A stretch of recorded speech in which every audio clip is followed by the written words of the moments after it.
It was a strange sight, an antique limousine pulling up to a curb in the Nickel, a quaint euphemism for LA's Skid Row, so named because it centered on 5th Street. The Nickel was notorious for its prostitutes, derelicts, and dope addicts. It was Nightmare Alley in a dream factory town. Wood gestured at a shabby apartment house set starkly against the incongruous backdrop of blue skies and the Hollywood Hills. "Do you really think she'll come?" "I hope so," Criswell said. "Mela could use a night out." He turned to Wood. "Aren't you going to open that?" Wood looked down at the pot in his lap. "You said I couldn't have any." "I meant the envelope in your pocket." "Oh, that!" Wood smiled nervously. "I'm afraid to. Armand sounded so crazy. There's no telling what's in it." Criswell shrugged. "We'll never know until you open it." Wood reached for the envelope, hesitated, then shook his head. "Maybe later. I'm not ready yet." "If you wait too long, a mysterious stranger is liable to plug you and take it from you. Don't even joke about a thing like that." Wood looked around anxiously. "You were joking, right?" "Of course I was. I hate to say this, but I think Armand might be turning paranoid in his old age." "Could we stop talking about this?" Wood pleaded. "Okay," Criswell said, opening the door. "Let's see if Mela is in a party mood." Mela Nurmi was definitely not in a party mood. She was sitting at her kitchen table, her angular features sans makeup, naked except for a mousy grey bathrobe cinched tightly around her waspish waist.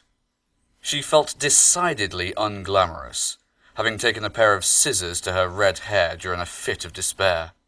As she smoked a cigarette and sipped her whiskey from her Vampira glass, she tried to figure out how she'd gone from being the toast of late-night television, with featured articles in Life magazine and Newsweek, to down-and-out divorcee, barely eking out an existence on $13 a week. With her TV career in the toilet, what was left? Moving back in with her mother? Modeling for some sleazy camera club? Hustling for tips as a waitress? Of course, there was always the other alternative, becoming a hooker. When you got right down to it, was there really any difference between show business and prostitution? Then there was the other alternative, working for Edward D. Wood, Jr. The thought of appearing in an Edward D. Wood, Jr. production made Mela's skin crawl. Her gaze drifted to a framed picture of her Vampira persona. A fully costumed Armand Tesla stood behind her, feasting hungrily upon her neck. Vampira was in ecstasy as the Count supped upon her throat, while her left boob got a reach-around squeeze from the naughty old lech. Vampira's hand rested over Tesla's bony, clutching claw, pressing it closer to her breast, inviting him to squeeze it tighter. She raised her glass in mocking toast as she remembered his hot breath on her neck. "To Vampira and Dracula," she said. "Here's hoping we both eventually rest in peace." As she drank to her toast, Mela saw distorted in the bottom of her glass the beckoning image of her kitchen stove. She wondered just how long it would take for the gas to asphyxiate her. Then she remembered she hadn't paid her utility bills, and the gas had been turned off. "I can't even afford to kill myself," she sighed, smirking wistfully. A knock at the door made Mela tense. Back in January, the actress had been the victim of an attempted rape. Provocative photos of Mela displaying bruises on her shoulder and upper thigh were circulated in the press.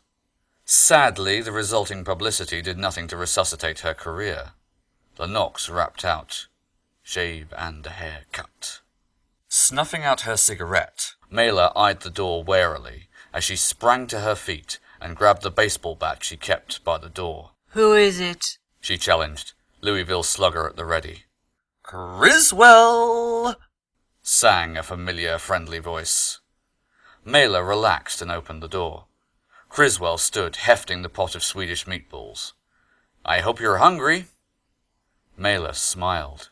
"Hungry? I'm starved." As Criswell brought in the meatballs, Wood made his entrance. "Hi, Vampira." " He was about to step inside when Mela poked him in the chest with the business end of the baseball bat. "Edward D. Motherfucker Wood, Jr." she growled. "As if I didn't have enough vermin to deal with already." Now, children, Griswold chided. Play nice.